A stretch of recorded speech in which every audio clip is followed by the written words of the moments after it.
Good morning. So we've just been kind of chatting and catching up. So if conversation just flows off straight away, you guys understand. Thank you very much, Justine, for coming on. Thanks for having me. If you would like to tell everybody that's watching or listening a little bit about yourself, your business, what you do, what you've done in the past, we are just going to let that turn into a conversation.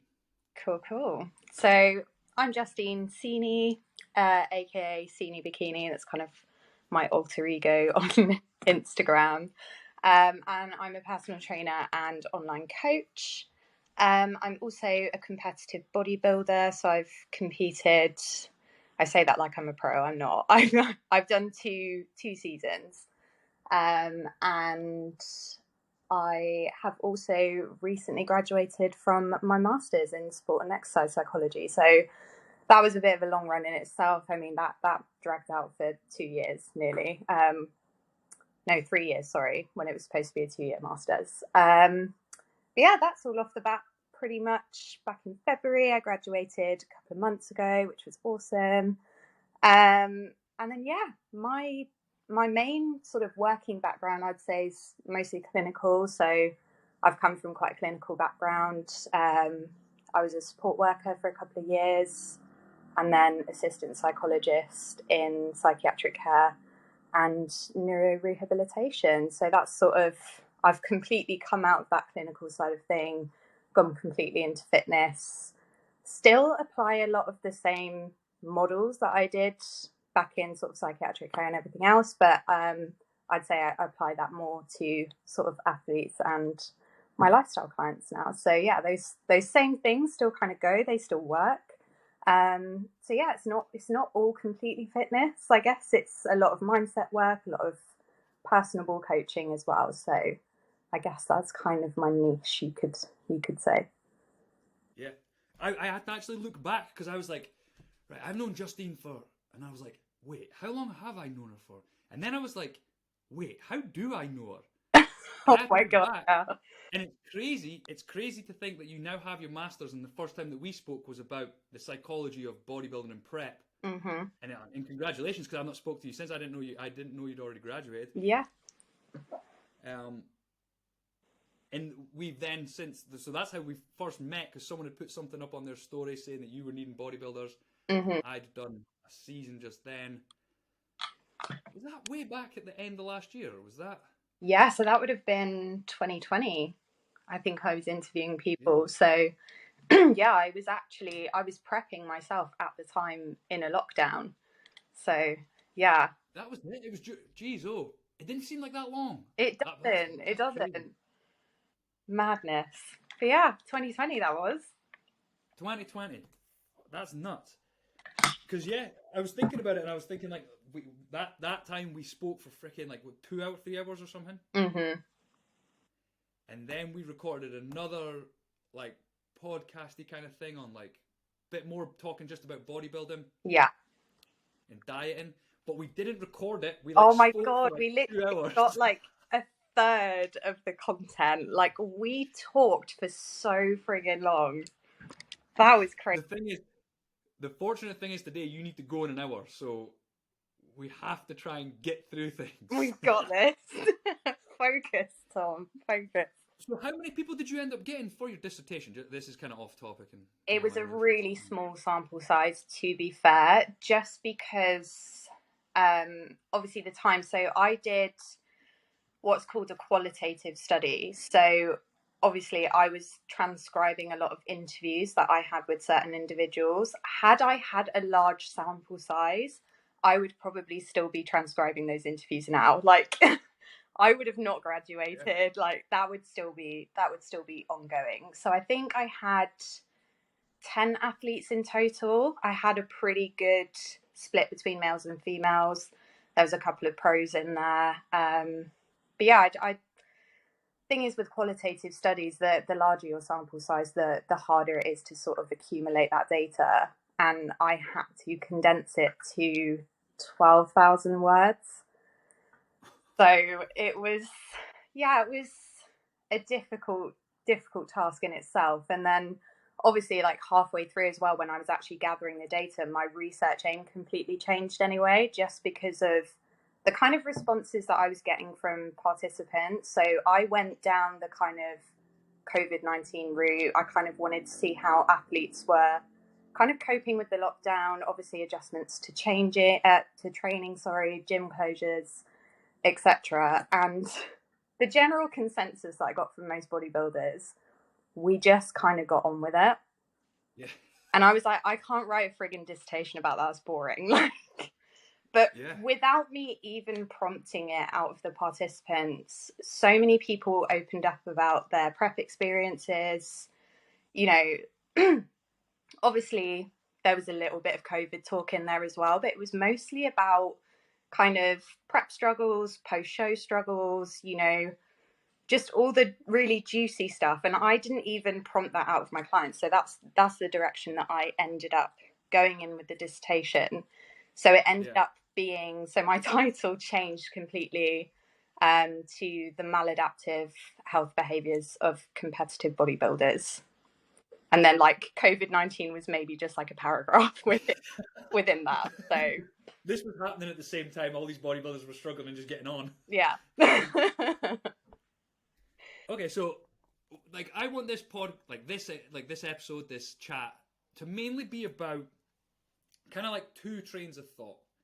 So the idea of toning up, because I want to talk about the category of bodybuilding that you compete in, and then I want to talk about like expectations and reality of being toned, and then I would love to chat a lot about gaining muscle, because we all hear like there are two things that a lot, and I don't even think just women say, I think like men and women say they want to tone up and they want to lift weights, but they don't want to get bulky. Yeah. Because men will say, I want to do a lean bulk.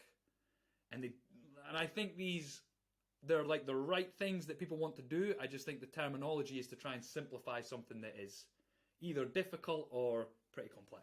Absolutely. So could you kind of talk us through the class that you compete in, and then what the look is? And if I can on this video, I will try and put up a picture somewhere of what you look like on stage. Cool. So yeah, I compete in bikini. Bikini short is my category because I am only 5'3", so I am teeny weeny, so I'm teeny seeny bikini, as my boyfriend likes to call me. And yeah, so bikini all round is quite, I mean, obviously the look does change a little bit federation to federation, so obviously different federations look for a slightly different look. Generally, the criteria for bikini is it's not overly muscular, it's quite a soft physique, but you still want to see a little bit of muscle separation. You know, it's not overly chiseled abs, it's quite a soft sort of flat stomach. And I guess what a lot of people would consider a toned look. It's quite deep muscle tone, not a huge amount of conditioning. However, some of the bikini girls that are coming out lately are conditioned to hell. Like, they're so lean and stacked. Yeah. Like, some of these girls are stacked, and I'm like, damn. It's crazy. By stacked, Justine means like bigger muscle. So not just like a big person, like they still have the smaller frame, but their muscles like pop off. Yeah. I'm trying to think of an example. Like if you imagine this is their arm, like that would be a slim arm, then the muscle added onto it. Like it's bigger. And I was actually thinking about this just before we came on, with me competing in men's physique with the longer board shorts. They normally look a little bit softer. They're not absolutely shredded out of their mind. But last season when I competed, some of the guys were as ripped as like the bodybuilders. And then they're supposed to have like small, tiny waists, big shoulders, but even just the size of them was similar to some of the bodybuilders. And I don't know if that's like the plan of the federations which you mentioned, which just means different companies that run different competitions, pretty much, doesn't it? Yeah. But yeah, I think it's crazy, like the standard, like the change. But as we're talking, like this is mainly about you and your experience, so I kind of want to come back to like you talking about, and if I do cut you off, I am very sorry. No, don't. I think both of our ADHDs, or I'm undiagnosed though, they'll freaking bounce off one another constantly. To be fair, we might go off on a tangent, but we do always come back around. Always come back. So. Yeah. because a lot of the people that will listen to this that come from like my side, like my walk of the world or my little part of the industry, I suppose, are going to be a bit more like gem pop. So I may have to just like cut in and like, or even just ask you to like clarify what we're talking about. But that is what you mean, like that when they're stacked, they are big muscles for that look. Yeah. Or like if we're talking about like deeper separations, we just mean that like it's clearer to see splits between different muscles in the body. A great example is like the abs or the quads. Like big splits in them means you can see each part of that main muscle because they're normally split into more than one muscle. Yeah. If that makes sense to everybody. But yeah, so you're saying that like the look is changing within competing. Do you feel like it is getting like bigger and leaner all round? Do you think that's a good thing? Do you like that look? Do you feel it's changed your perception or training or anything? It is a tricky one. Because for example, obviously this is my own personal experience. So my first show that I did back in 2020, I had quite a soft physique. So I had a decent amount of muscle tissue. I was pretty lean, so I didn't have an awful lot of body fat. However, I wasn't hugely conditioned, meaning, you know, you couldn't really see a lot of muscle striations. I didn't have a huge amount of muscle separation. That physique got me third place in my first ever competition, which was a huge achievement.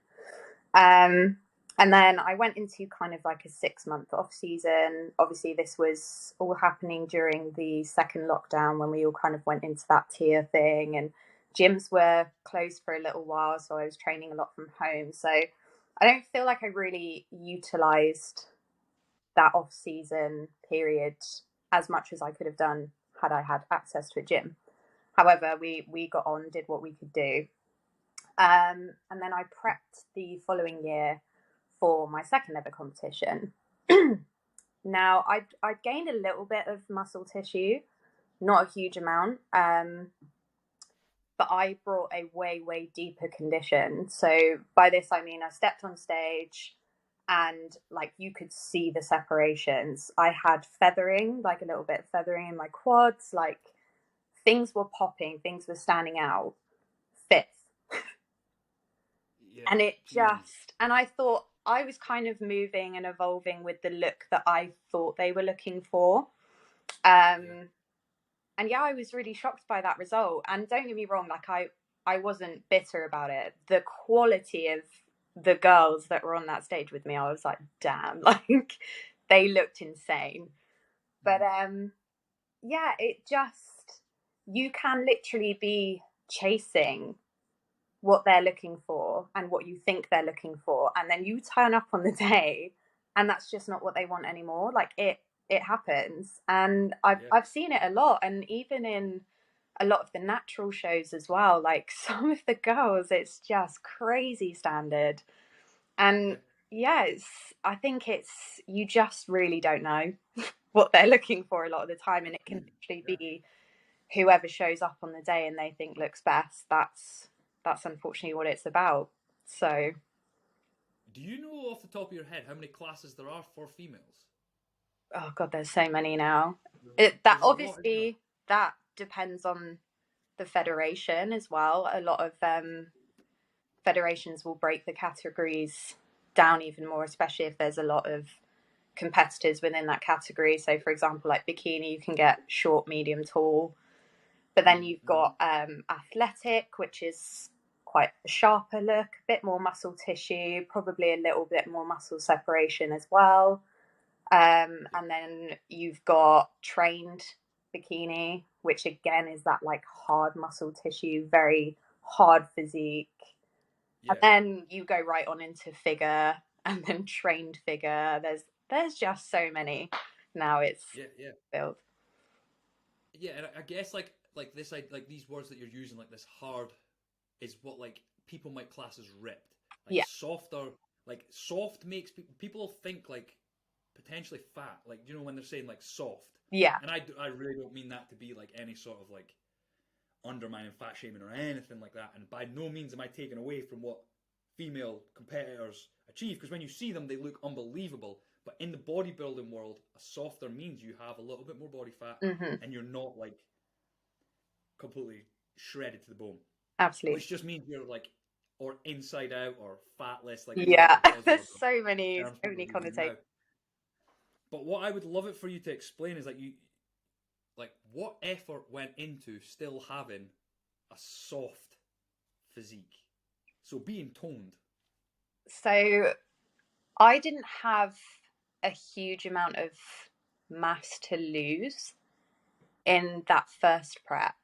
Compared to my second prep, I, had my first proper bulk, but with that came quite a bit of fat gain as well. So, but even so, to achieve that softer look, I still had to resistance train 5 days a week. I still was doing hours and end of cardio. It didn't stop. The only thing that I would say was different from that first prep to that second prep was I was having refeeds more often, because I started a little bit leaner. By refeeds, I mean you get to a certain point of depletion and you kind of need to fill the body back up again. So little carb ups here and there. I was having them a lot more frequently in my first prep. Second prep, not so much. It was literally like deplete die. Not actually die, but yeah, it's just a lot of work still goes into a softer physique. I was still putting the hours in the gym. I was still eating the way that I had to, being consistent, and just continuing to show up for myself. Yeah.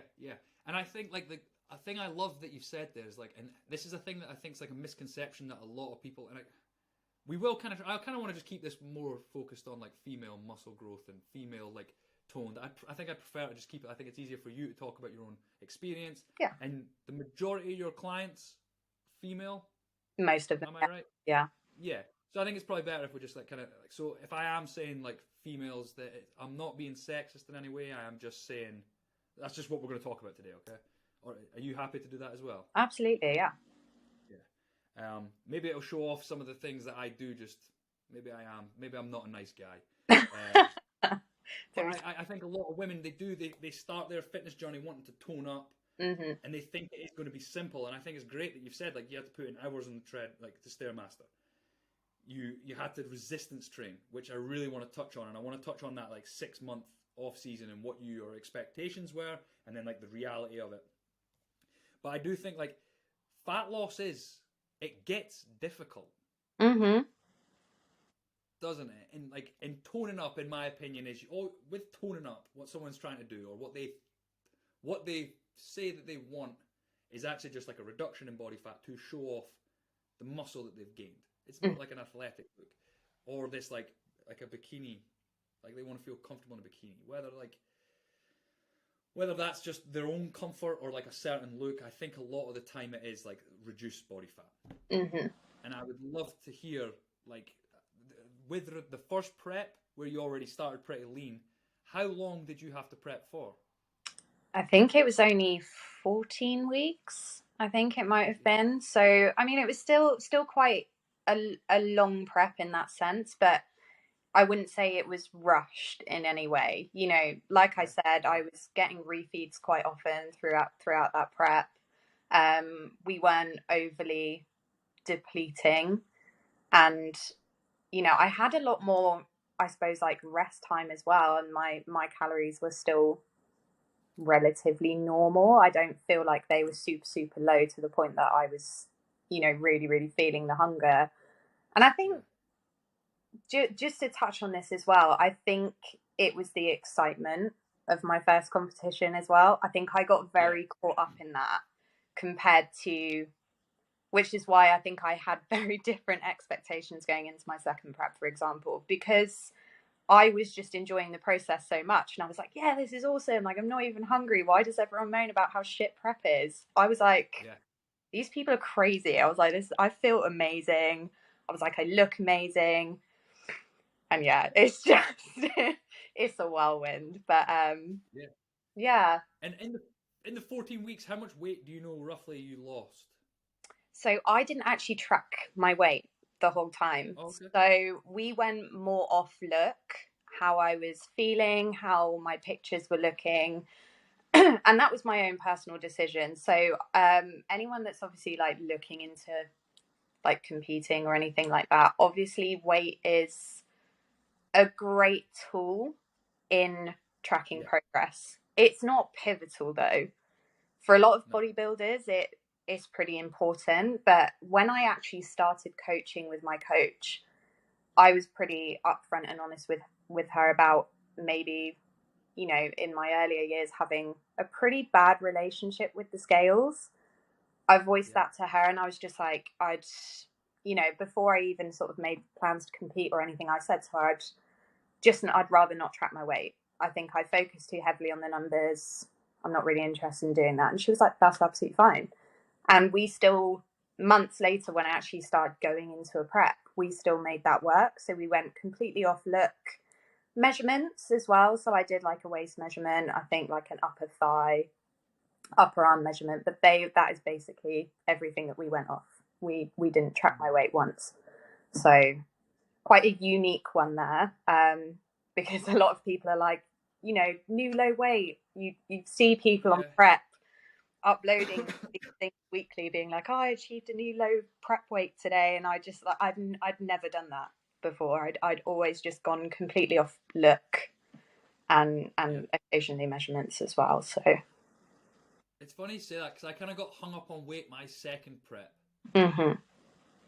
Because I started thinking like, oh, I managed to get down to like 71 or whatever it was. Why am I still like two? And I was like, and I know I've not gained 2 kilos in muscle. Do you know what I mean? Like I kept saying, but my coach was pretty good at being like, right, look, you're looking better than Yeah. last time. You are bigger. You can clearly see that. Yeah, I remember getting a bit hung up on it and almost like, not.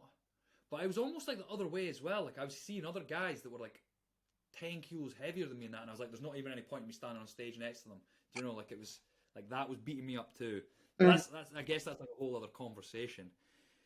You mentioned there, and again, this is maybe something that I don't know if you would or wouldn't want to talk about. Is like what was it you were doing pre like bodybuilding? That either, and you don't have to touch on what maybe got you worried about the scales, but like what was it you done training wise? Did you do anything or sports or?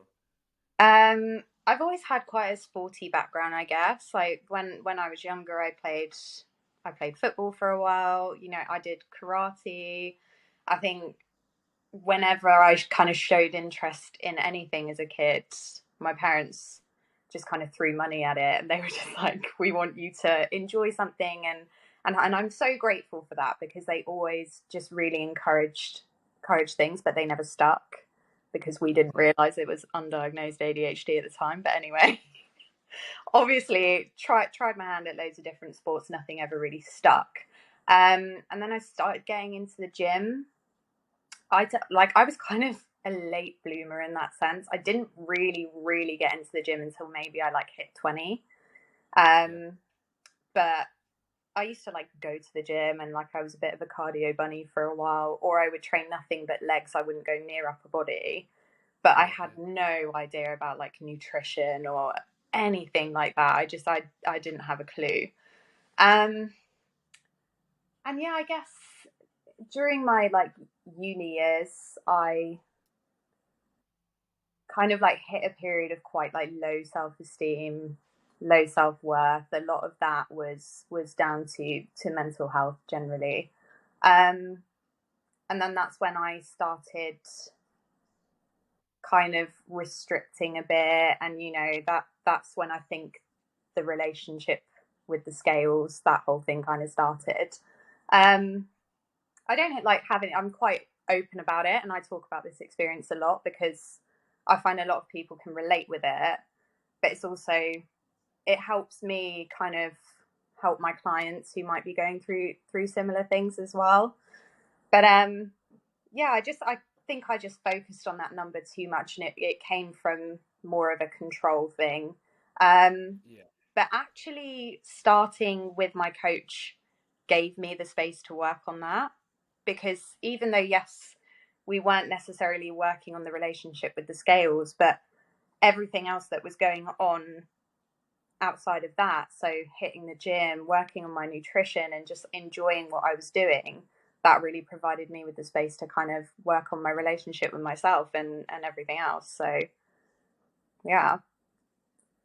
Okay, so you were always pretty active, Yeah. and I guess like that makes sense to like, and as a like you'll know now, like being a coach yourself, that your coach done a brilliant job there Hmm. to be able to like take you away from something that's maybe a good bit of data for them to use, or a tool like you mentioned to monitor things, but it's not essential. No. And like credit to your coach, because that is like that could have ruined you, you know, like Yeah. you'll know yourself, like you'll know like that could have just added to that low self-esteem. That could have just made you feel worse and worse if that was a Hmm. coach that was like, no, well, I need to know that because I don't know if things are going the way that I want them to. Yeah. And when you say like you're monitoring look, what Justine means by that is she's like she would be taking photos or videos. Was it weekly Yeah. or daily or Weekly. weekly? Yeah. And Always a yeah, Monday was my check-in day.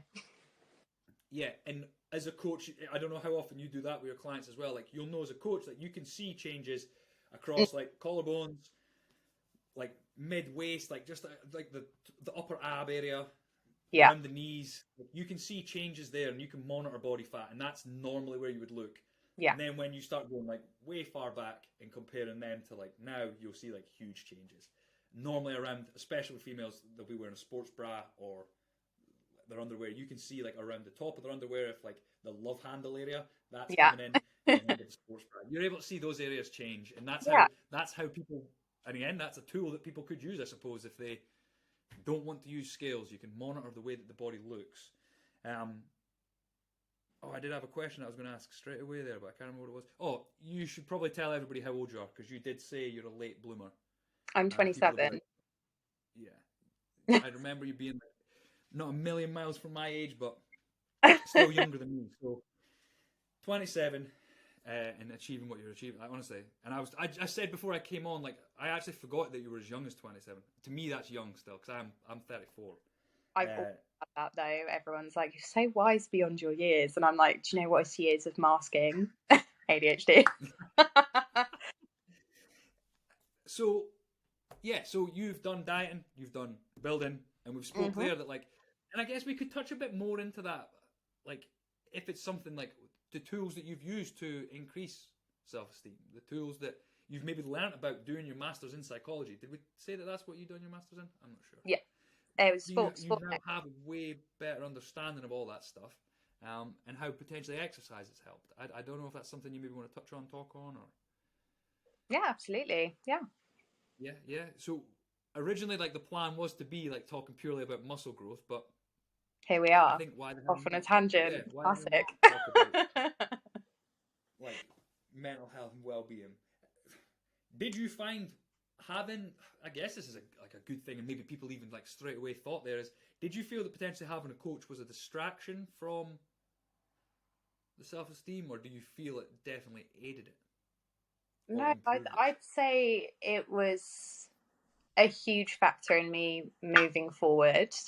And it's strange because when I first got into exercise, I wouldn't say that I had maybe the healthiest relationship with exercise, because back then it was more of a way for me to kind of not punish myself, because that's harsh, but I wasn't exercising for the right reasons, because I didn't have any goals in place. And for me, I was very much in that generation of girls, unfortunately, that was like, the gym is to get skinny. That's it. Period. Yeah, yeah. And, I've never touched a weight in my life. I'd stick to cardio equipment. But, I started training with a friend. Um, and she'd be there squatting. And I was just like, she's a bad bitch. Like, I want to do that. Like, and I remember just, so Abby, who was my previous coach, I actually saw her training in the gym, and she was like shredded, and I mean like unbelievable physique. And I just saw her training, and I went over and started talking to her, and she was telling me that she competes and stuff. But I obviously at the time had no plans to compete myself, but I approached her, and just kind of told her that I was a little bit clueless, kind of what I was doing in the gym. And that's when we just got chatting, really. And then it just all kind of bloomed from there. But the more that I kind of like implemented it into my routine, I had a little bit more structure. I was enjoying my sessions. I was seeing positive changes in my body. Therefore, it was kind of enhancing that feeling of competence, and just like I was enjoying the process and how it was making me feel. So I guess the kind of the physical changes, yes, that maybe mentally made me feel a lot better. Like physically I felt great, but it's also like the underrated things as well, like the endorphins that you get from it and just everything else, like just that whole thing. And it started to really fall into place, and I was like, I love this. Like, this is me now. Like, I'm done. But it's also from a kind of psychiatric perspective, when I was working in hospital, even some of my patients who were really, really quite unwell, exercise had nothing but a positive impact on all of them. We would do little walking groups. We'd have Zumba on the ward, you know, and you see it just light them up, and that's just like, it's magic. Exercise is magic. Like, I can't stress it. It's funny that like we've both had like pretty similar journeys. Like, so I became a personal trainer because I was diagnosed with depression when I was like 21, and my doctor said to me, he's like, you need to start exercising. And I was like, the reason I'm here is because I failed being a basketball player. Like, that's why I'm depressed. And he's like, no, it's because you've stopped exercising. So I was like, whatever. I started playing basketball again, and within like a week, I can remember being like, I feel me again, like instantly. And I know because I'd played sport all my life that everyone would be like, oh, it's because it's just part of you. But it wasn't that. And that was when I decided, I was like, I'm going to become a personal trainer because it made me feel better. And if it made me feel better, because I hated it. Like, I genuinely hated it. I was like, other people, it'll make other people feel better. Yeah. So that's where my journey started. And then the bodybuilding side of things, my coach, Vaughn, I remember I went and met him for a coffee. And I think he was like 2 weeks out from either a shoot or a show. And he could barely hold his head up. Like, he was... Oh my gosh, I remember you telling me about this. He had veins like everywhere. And I was just looking at him and I was like, I don't train hard enough. Like, I'm not that lean. I am definitely not that lean. And I asked him, like, right before I left, I was like, mate, let me see, like, lift your top up. And he lifted it up, and I'd never seen anything. It was like an anatomy poster. Like, there was no skin. It was just muscle. Yeah. And I remember it just clicked in my head. I was like, I want to know what that feels like, and I want to look like that just once. So I like pretty much just signed up with him, being like, let's do a photo shoot. In fact, I just wanted to do it. And yeah. I'm gonna try and get Vaughn on to talk about coaching me, because I think it'd be good just for people to hear, like, I still struggled with the same things that everybody struggled with. I still had expectations of things to happen that didn't happen. Like, I went through all that, and I want people to hear it from the horse's mouth, as we'll say. He'll like that I called him a horse as well. But yeah, like, after seeing that, like, we got going. And I do think, and there was, again, you learn a lot, like, in the structure as well. And I remember just, like, very similar to you, I was just like, this is me. This is a big bit of me. Like, I like this. But I kind of do want to take it back. Like, I just think it's funny that how similar our stories are. Like, from, like, mental health kind of, like, pushing us. And I've actually done a post on this. I don't know if I've ever shared it. Like, I wonder if a lot of people in the fitness industry had mental health problems, exercise helped, and then they felt better. Or if there's, like, pressures of the fitness industry that's caused people to... And I don't know. And that's maybe another conversation another time. I know. I was going to say, that's another podcast altogether, isn't it? Yeah. Definitely. And then the third option that, like, worries me the most is, like, you'll see all these business mentors saying, like, you need to relate to your clients, and I hate to think that there's potentially PTs trying to use people suffering and their desperation to market themselves, and I do worry that happens, but that's another time. So, with regards, like, the feeling better, like you said, like, you guess you answered it, it is magic. Like, the exercise does just give you... that buzz. And did you did you feel that there was things that you were learning about yourself and with regards to the exercise? And I kind of want to make this like come from like being, you called it a cardio bunny, and what that pretty much means is it's just someone that comes to the gym, jumps on a cardio machine, and then goes. Yeah. Before, did you have like any expectations or like an opinion on lifting weights before you started seeing? Did you say Anna was your coach's name? Yeah, Abby. Abby, and your friend. Like before you seen them two, did you have like a perception or an opinion on lifting weights? Oh my God, absolutely. I was definitely one of those girls that was like, girls don't lift weights. Kind of shit is that? Girls don't pick heavy things and put them back down. That's not fun. We just go shopping and do our nails. Like I so had that opinion myself, and it's actually crazy to think back to that and think that I ever had that opinion, because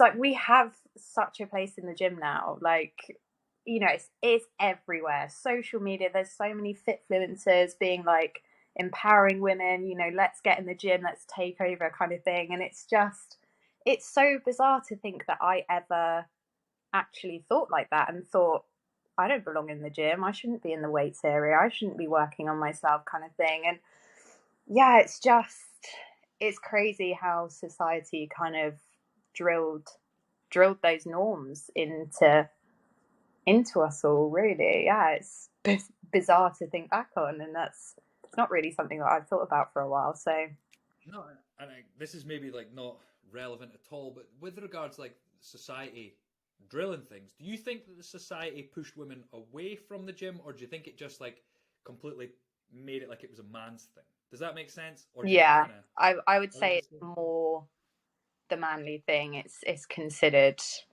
you know, when you think about kind of bro gym culture and all of that kind of stuff, and obviously like going back to really old school bodybuilding as well, like women didn't really come into the sport until quite late. um Yeah. so yeah, I'm thinking, and like for some reason I've just got this image in my head of like Miami muscle beaches and all these like grotesque muscular men just covered in oil and posing on the beach, but that's how it was then. You know, Yeah. it's just, yeah, it's bizarre. My mind is just like doing this now. And Yeah, I bet. And I think we want to keep that going as well. And I think that's feeding us nicely into like gaining muscle. yeah. Because we've spoken about like lifting weights. You've just said there that you lift resistance training just means there's so resistance training can be like body weight stuff. It, we would recommend, but it needs to eventually progress that you are battling against like the force that the muscle can generate with some sort of like opposite resistance, which would be weight. And I hope I'm not overcomplicated that to like people listening. But resistance training means you need to put the muscle through a movement it has to work harder than just say walking or just being relaxed. Is that fair to say? Would that Yeah. cover it? So Justine, 5'3". Honestly, if I can, I will. Like she's little, she's tiny, she's toned, lifts weights, and I guarantee you lift hard as well. Am I right? Do, yeah. I mean, I try Like to. you really get after it. Yeah, absolutely. Absolutely. And I would love to know about like what your expectations going into like an off season, a gaining phase or an improvement phase, which just means building muscle. What your expectations were when you were told, right, look, we're going to go into a gaining phase. What your expectations were, and then like the reality of it. I would love to hear that. So going into my first ever, I suppose, kind of gaining phase would have been when we hit lockdown. So before the lockdown actually happened, I was already prepping for a show. So I think I was literally halfway through my prep. So 7 weeks, we went into lockdown. And just because of, you know, just everything going on, there was obviously the whole panic buying situation at the supermarket. So I was like messaging my coach being like, oh, I can't fucking buy anything that's on my food plan, like freaking out. And at that point as well, like I didn't know how to track food really. I was very dependent on my coach to give me meal plans. So that kind of like forced me into a bit of a learning thing. And just kind of looking after my own nutrition in that sense. But yeah, it was about midway through prep. We decided to just call it off at that point. There was no point continuing. There was no guarantee any shows were going to go ahead. So went into my first proper off season. And with a 35 kg barbell, a few dumbbells, and you can imagine I was trying to get that good level of like progressive overload was really difficult with a minimal amount of weight, but we worked with what we could. I'm not saying I didn't gain. I actually put on some pretty decent tissue because I was still quite new to bodybuilding, I guess. I guess I was still kind of getting those newbie gains, you could say. But yeah, I would say I put on a little bit of tissue, not a huge amount. And it wasn't until obviously following that next prep, I went into another sort of 6-month kind of off season. And the goal then was to just, obviously with the gyms opening up again as well, we were like, you know, we can really hit it hard now. So let's fucking go. And we were just cramming the food. And I mean, I think that's the highest my calories have probably ever been. And even in this off season now, my calories aren't that high. So that's an interesting thing. Like, how many calories were you eating then? So I think the highest I got was about 3,200. And a lot of the time I'd be forcing that down. Like, and to put it into perspective as well, I'm 5'3". 3,200 calories for a woman of my size is an impressive amount of food, people. Like, that's a lot. So to put it in a real, that's just over my maintenance. Really? Yeah, and I'm like just under 6 foot, and I weigh about 84, 85 kilos. That's crazy. I know that isn't stone, but like, do you know, like, and you were eating that. Like, and that's the thing. I think that's like an interesting thing that I didn't ever think about with bodybuilding. Your body gets used to taking that in, so you Absolutely need to keep pushing it. Like, it's crazy. It's just and nuts. what's it at just now? So I'm coming out the back of a kind of mini cut at the moment. So I'm on about 1,900, not a huge amount at all. Did a mini cut before my holiday, and I've just sort of been sitting at a maintenance for a little while, and then we're going to start pushing again fairly soon. So yeah. And again, you've never monitored body weight at all, have you? So you wouldn't know. It's something I've started to do recently, just because I feel, like I said earlier, like coaching really gave me the space to work on that relationship. I now don't have that complete dread of the scales and think, oh my God, if I step on them, I'm just going to spiral. Like, I stand on the scale, I accept that number, I log it, I move on. That number on that scale does not control how I feel about myself, how I see my journey is going, and how I measure my progress at all. I'm like, okay, cool. That's the number. Send it to my coach. Done. Don't think about it for the rest of the week. Yeah. Do you think, and I think for me, do you think going from like dieting down to gaining and like everything in between, do you think you kind of just learn to accept that, oh, geez, it does fluctuate. Yeah. It fluctuates way more than I can control? Or I'd say so. Because my body weight has fluctuated so much, there are maybe certain times where it can be a little bit of a head fuck. For example, those few weeks post show, and I'm sure you relate to this as well. It is just a bit like, whoa. It's all just a bit overwhelming. You kind of, you know, your relationship with food might be a little bit off.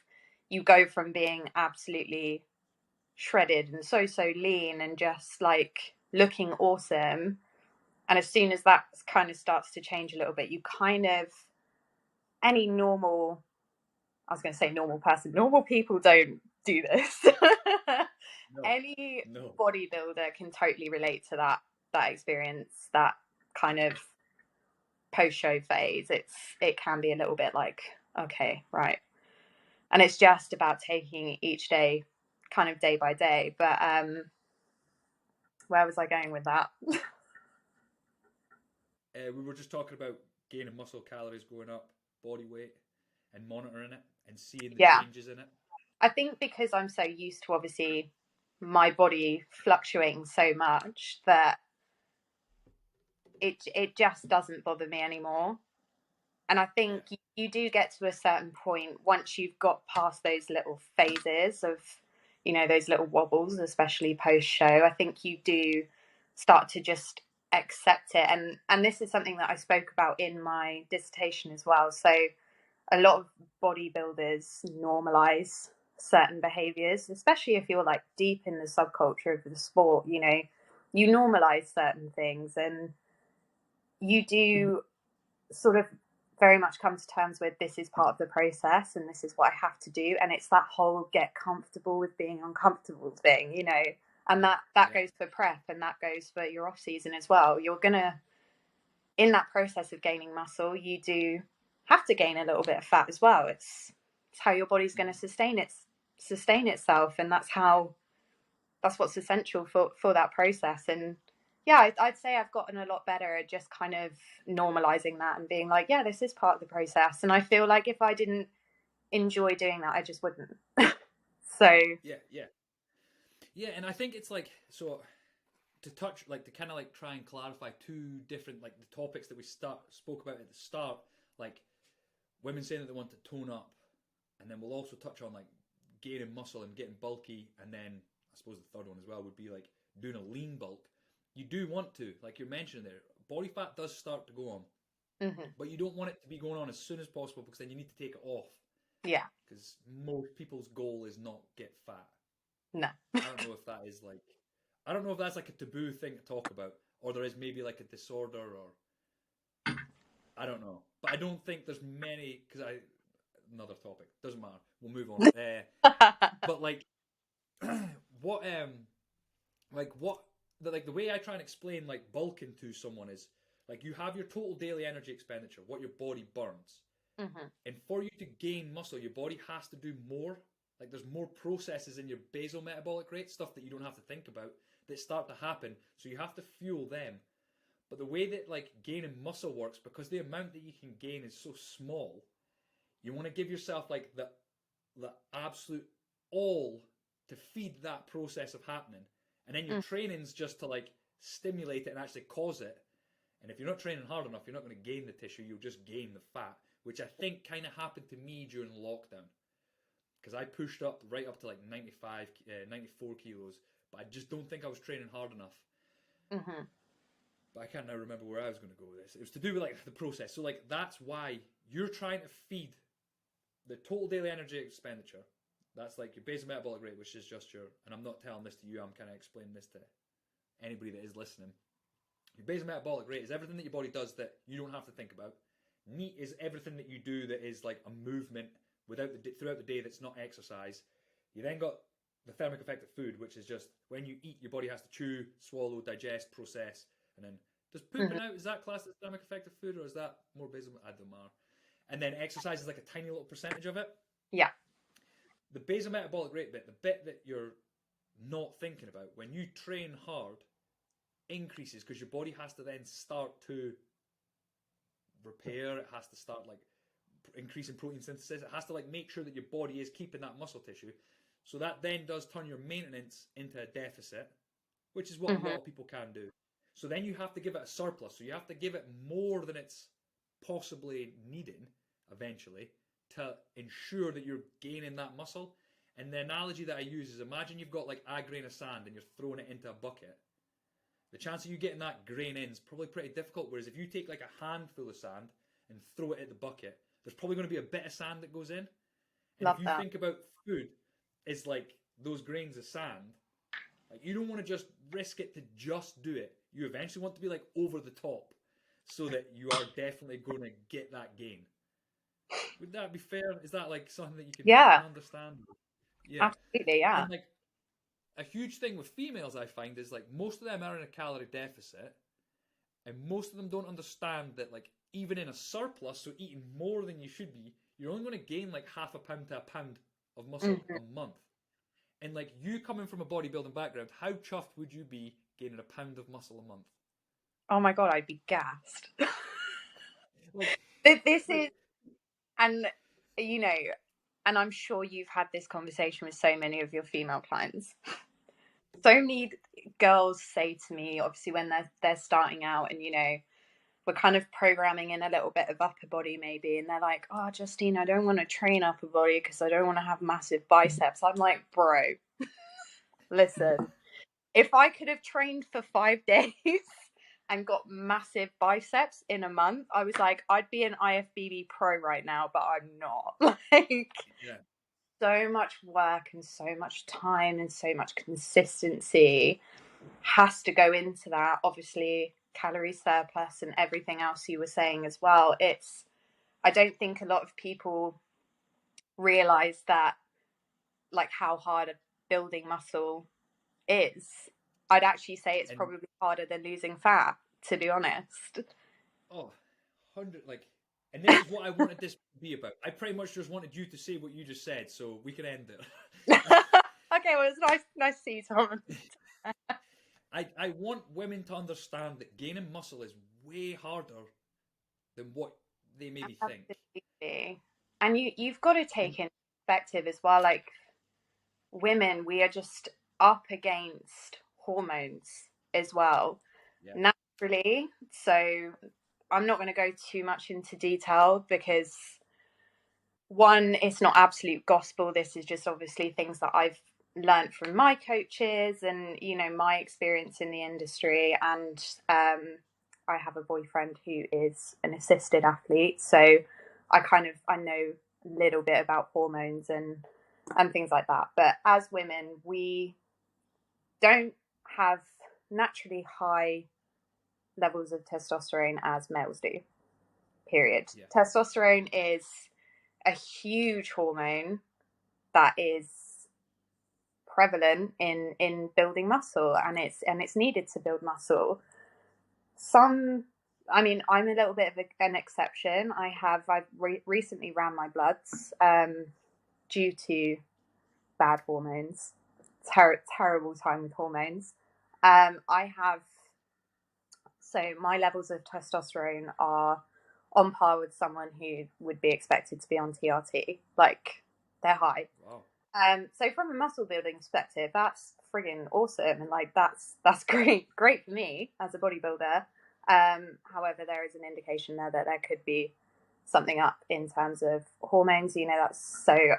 I'm currently going through a whole thing with suspected PCOS and stuff like that. So that's all being looked into by my GP. I've just got to run some more bloods and stuff. But the fact that as women we have less of those hormones naturally available, it just makes the whole process a little bit harder for us anyway. And then obviously there is, I'd say, gym culture probably plays a huge part in that as well. I know. So, that's why a lot of women have come to me personally, because they just don't have the confidence to get in there and show the other men that they deserve to be there just as much as they do. There's so many factors that come into it that make it a difficult process for a woman anyway. And then obviously social media as well can be a huge clusterfuck, because it's, one fitfluencer is telling you to do this and another one's saying you need to do this, and then there's 20 different variations of a single arm row, and you're just like, what do I do? Yeah. And I was actually speaking with a really big coach. I wonder if I could try and get him on. A really big coach from over in Australia that was talking about, like, we were talking about how techniques now changed to biomechanics. Mm-hmm. Like, people try and like overcomplicate things that can be simplified just to try and flex their own knowledge. And absolutely. I think being a female, especially being a female with because sex sells. Men think about sex every 3 seconds or whatever that myth is. Female accounts can just blow up. And I'm sure the same thing can happen for men, and I really don't hope I sound bitter or anything, but the amount of influence women can get from all these influencers, it would just blow your brain if you didn't really have a clue. Like, if you were just starting out and you were like, well, what do I do? Do I do those kickbacks on the Stairmaster? Because that girl's got a really nice bum. She's got a little waist. She's toned. Like, do you know what I mean? And then you start doing it, and I totally, yeah. I think it's a difficult place to be for females, and I think there needs to be more coaches like yourself looking out for women, being like, look, it's going to be harder than just training upper body 2-3 times a week to get big. Absolutely. And that was like pretty much and you're even saying like you've got higher levels of testosterone, and you still don't just gain a pound of tissue of muscle every month.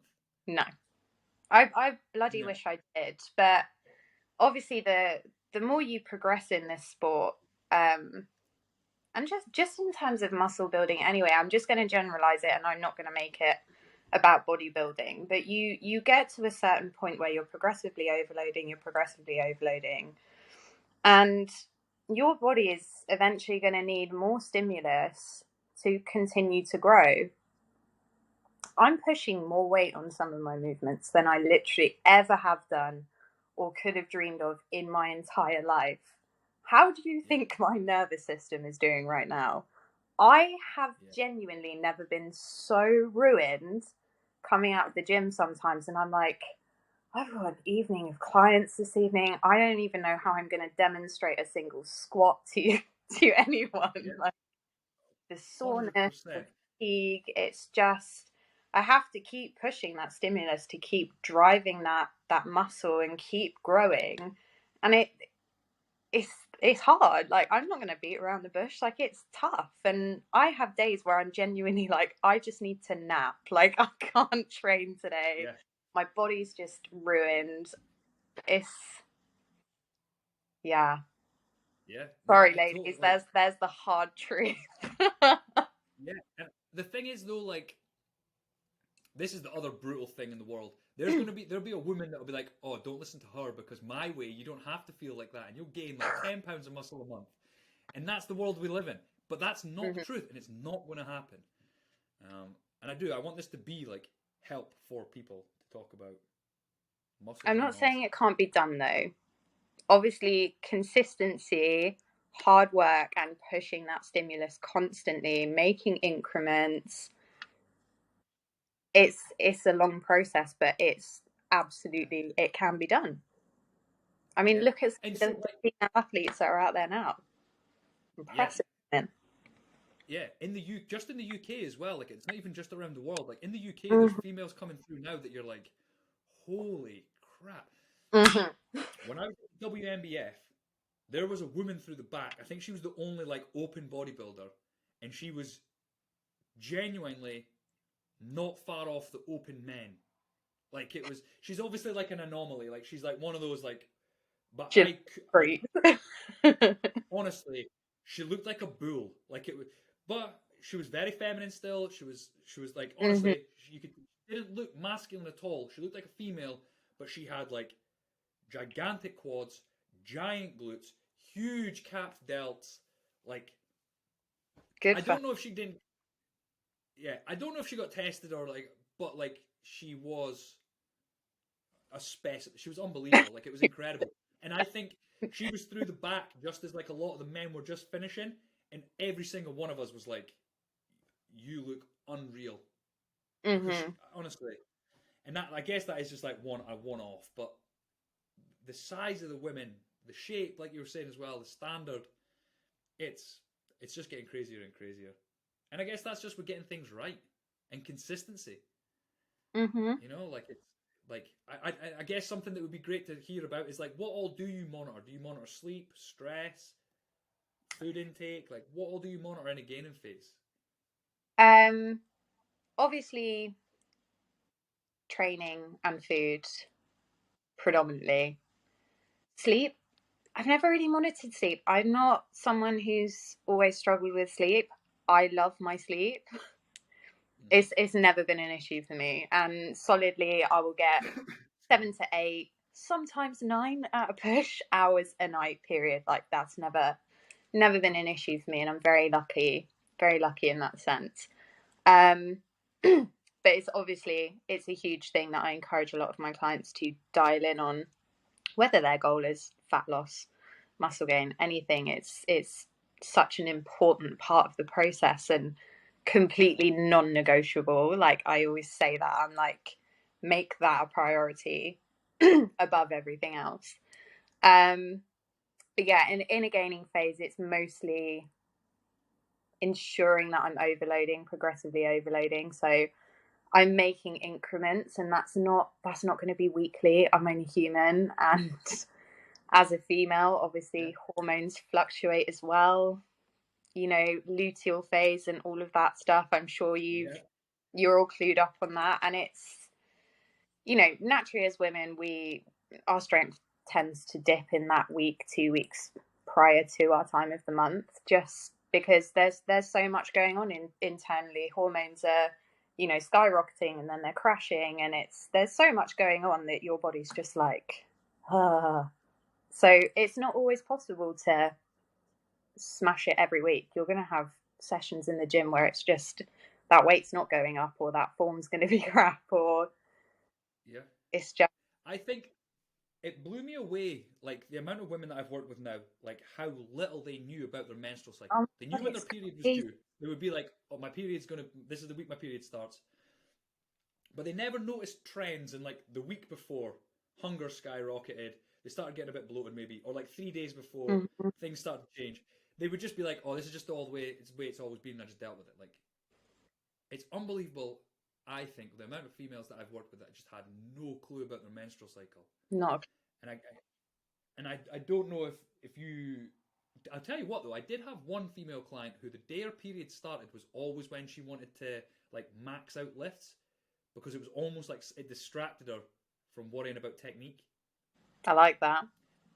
I don't know if she'll watch this, and I don't know if she's still the same, but we had like her full, like, I think, if I remember correctly off the top of my head, I've not worked with her for a few years. It was like she had a 28-day like cycle for it all, and we would have like higher calories for a set phase, slightly lower, slightly higher again, and then like we would have like training intensities like blocked in. And I can remember she came up and she was like, "This just isn't fitting." And I done it the way that you would like you would try and get her when like I can't remember. I can never remember off the top of my head. I've got a book right there that I always have to dive into. When hormones were at peak, that we should have been theory been strongest, but she always just felt crap. It was almost like her emotional side took over a bit more, so she was like putting more pressure on herself to perform better. And then what was happening is it was just like crap. Like we were just not seeing progress when we should have. So we just tried flipping it completely on its head, and it worked. But I guess that's something we can maybe jump on and talk about that another time, about like how to program around menstrual cycle. Yeah, I don't know if you're interested in doing that. I can't believe that's been an hour already. Oh my god, that's flown. What? We do this every time. Yeah. and I know that you need to go. So I am going to finish like every single episode of this asking people this question, because I am fascinated by it. But if you could give, I know it has nothing to do with what we've spoken about. Completely. Nothing at all. What do you think makes a good man? Or what could a man aim to do or be to be a good man? Oh. And you could say in a sentence, a word, or even just think about someone that you think's a good man and just describe them. Do you know what? I've had like the past hour and 3 minutes to think about this, and I still don't know. I think a good man is someone that can just take a little bit of accountability, ownership, responsibility, and just, I would say, be a gentleman, but I feel like the line is so blurred these days. But yeah, I think someone that can just take a little bit of ownership, accountability, responsibility for themselves, for their actions. That's it. Yeah, I totally agree. And there was a girl I went to school with who was always like very clever, and she says a good man should always be able to stand by his decisions, and that kind of stuck by me from school. I think you just said exactly that, so thank you for that. No, you're welcome. Honestly, Justine, we need to plan in like a day. Yes. A day episode. No, we should actually, because I'm so sorry this one got cut short. And No, it's fine. Thank you for your time. I've had clients reschedule on me today, and obviously I go away tomorrow, so it's like cram them all in to one day. No, honestly, it's totally fine. Like, genuinely, thank you. What I'm gonna do is I'm just gonna stop recording this now. Yeah. Do you wanna put where can people find you on Instagram? Where can people find you on Facebook, YouTube, anything like that? I'm not on YouTube, unfortunately. Don't have a decent enough camera to warrant wasting my time or anyone else's time for that matter. But my Instagram handle is Seaney_bikini. So that's SEANEY bikini. I'll link it on YouTube down below. And yeah, that's probably my only socials. I would say I would give my TikTok handle, but it's just me and my boyfriend pissing about on most of the clips, so it's really not work. I don't have TikTok, so I'm not seeing it. But honestly, thank you very much, and I really hope that I'm pretty sure people have taken something from this. Hopefully we've inspired some women to be like, you know what, fuck this, I'm going to go lift weights. Yeah. And I'm going to get strong, and you're not going to get bulky. We promise you. But right, thank you so much. No, I'm going to stop this now, and then we'll have a chat and say bye. Yeah, cool.